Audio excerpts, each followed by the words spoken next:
Well friends, आज हम discuss करने वाले हैं बहुत ही इंपॉर्टेंट टॉपिक जिसका नाम है importance of photography in graphic design.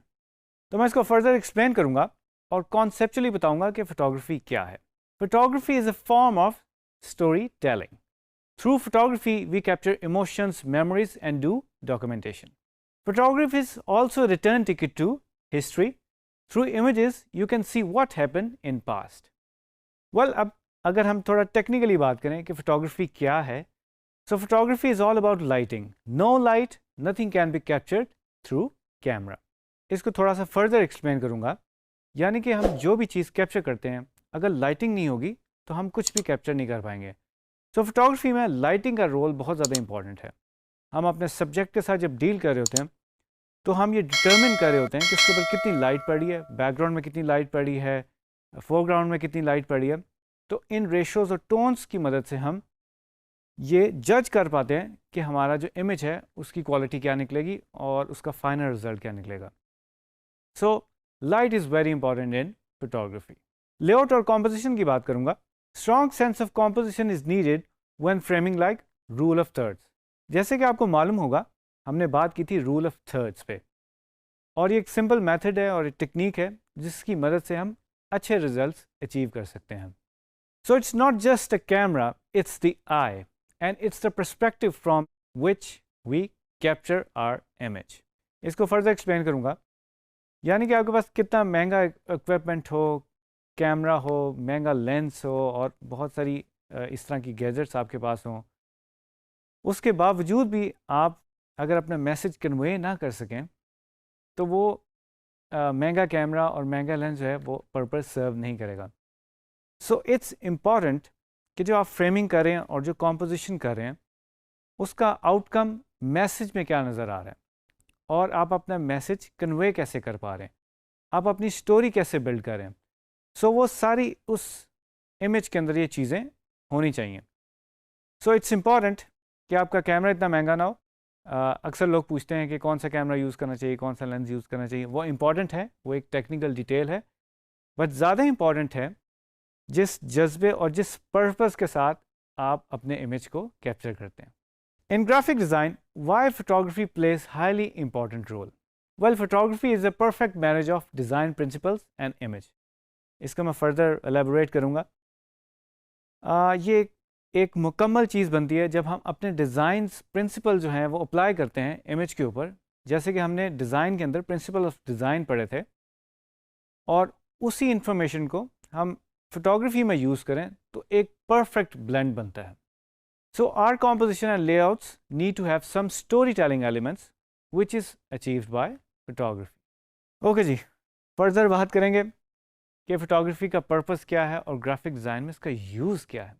तो सबसे पहले तो टू कन्वे द मैसेज, यानी कि आप उस इमेज से अपनी बात समझा सकें। To register expression the emotions, यानी कि उस इमेज के अंदर आप जो चीज़ कैप्चर करना चाह रहे हैं उसके अंदर से आपके इमोशंस ड्राइव हों और वो एक परफेक्ट एक्सप्रेशन आप ले सकें। लेट्स से कि कोई पोर्ट्रेट फोटोग्राफी है, उसके अंदर आपको ये चीज़ें मिल जाएंगी। To set the mood of the layout, to tell a story, to tell a context of a situation. जैसे कि आप एक फ्लड की सिचुएशन दिखाना चाहते हैं, आप उस इमेज से बताना चाहते हैं कि कितना डैमेज हुआ है और लोग कितनी मुश्किल में हैं।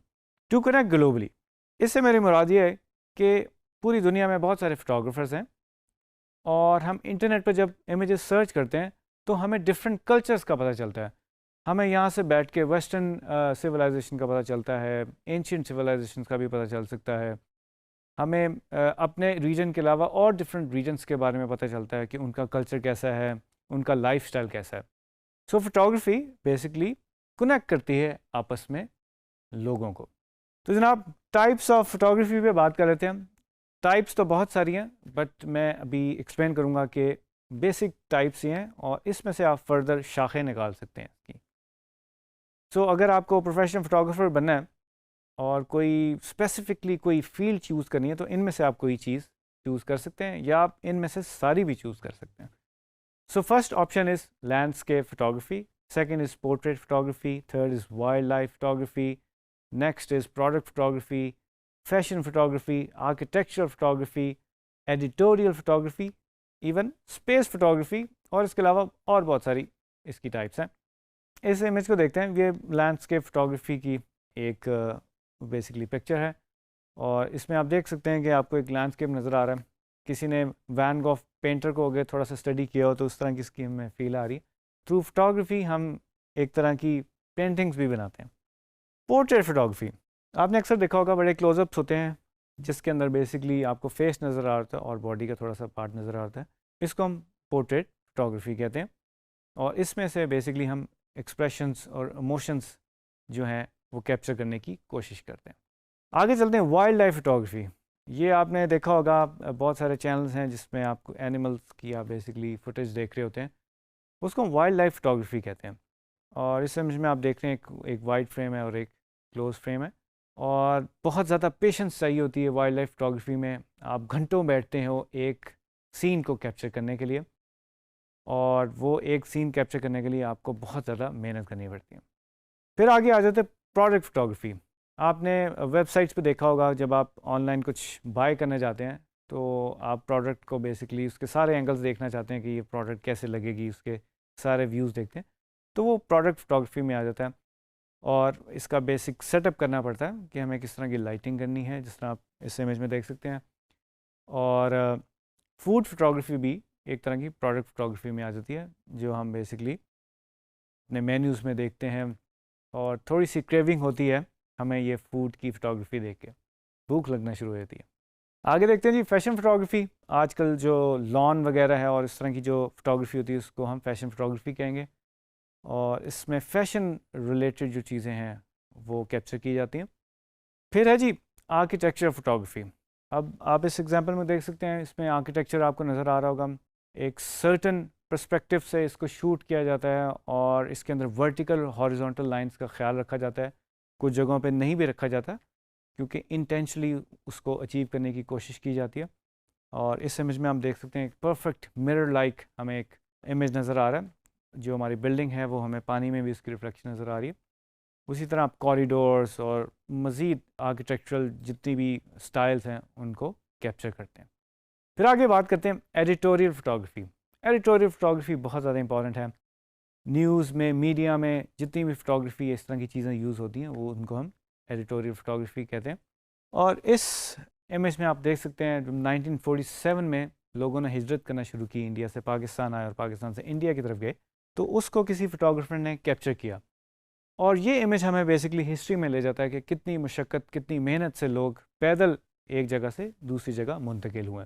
और एक और इमेज हम देखते हैं मून के ऊपर, यानी कि चाँद के ऊपर हम पहला कदम रख रहे हैं, और उसकी तस्वीर हमारे पास है, और हम ज़मीन पे बैठे हुए हैं, बट इतनी दूर चाँद पे एक बंदे ने कदम रखा पहला, और उसकी इमेज हमारे पास है। तो ये बेसिकली हमें हिस्ट्री पे ले जाती है, और ये बहुत ही ज़बरदस्त मेमोरी हमारे लिए बन जाती है। इसी तरह स्पेस फ़ोटोग्राफी है, इसमें इंतहा की डेप्थ है, इसमें गैलेक्सीज नज़र आ सकती हैं हमें, हम किसी एक प्लैनेट के ऊपर फोकस कर सकते हैं। सो ये बहुत ही कॉम्प्लिकेटेड है, और इसको भी प्रैक्टिस किया जाता है। जो लोग स्पेस टेक्नोलॉजी या स्पेस के बारे में जानना चाहते हैं उसमें भी इस तरह की फोटोग्राफी आ जाती है। जी, तो अब थोड़ी सी टेक्निकल बात कर लेते हैं, कैमरा और लेंसेज के बारे में बात कर लेते हैं कि हम अपने इमेजेस जो हैं इन लेंसेज के थ्रू कैसे कैप्चर करते हैं। सो कुछ कैटेगरीज़ हैं, बेसिक कैटेगरीज़ हैं लेंसेज की, यानी कि wide angle, prime, macro and zoom lenses. Wide angle से मुराद ये है कि आप इस इमेज में देख सकते हैं कि जो 16 mm है that is considered to be wide angle. So अगर नंबर कम है तो वो वाइड एंगल में शुमार होगा। वो 14 mm भी हो सकता है, 12 mm भी हो सकता है, बट इट रियली डिपेंड्स। उसमें हो सकता है डिस्ट्रॉशन थोड़ी सी ज़्यादा मिल जाए आपको।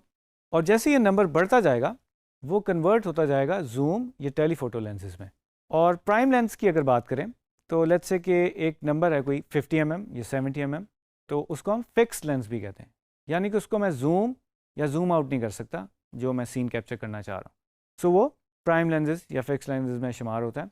मैक्रो लेंस, मैक्रो लेंस होता है, आपने देखा होगा अक्सर कि बहुत ही क्लोज इंसेक्ट्स की आपको पिक्चर नज़र आ रही होगी, या बहुत ही कोई लीफ के अंदर जाके आपको एक बहुत ही जूम्ड एक शॉट नज़र आ रहा होगा, वो मैक्रो लेंसेज के थ्रू कैप्चर किया जाता है।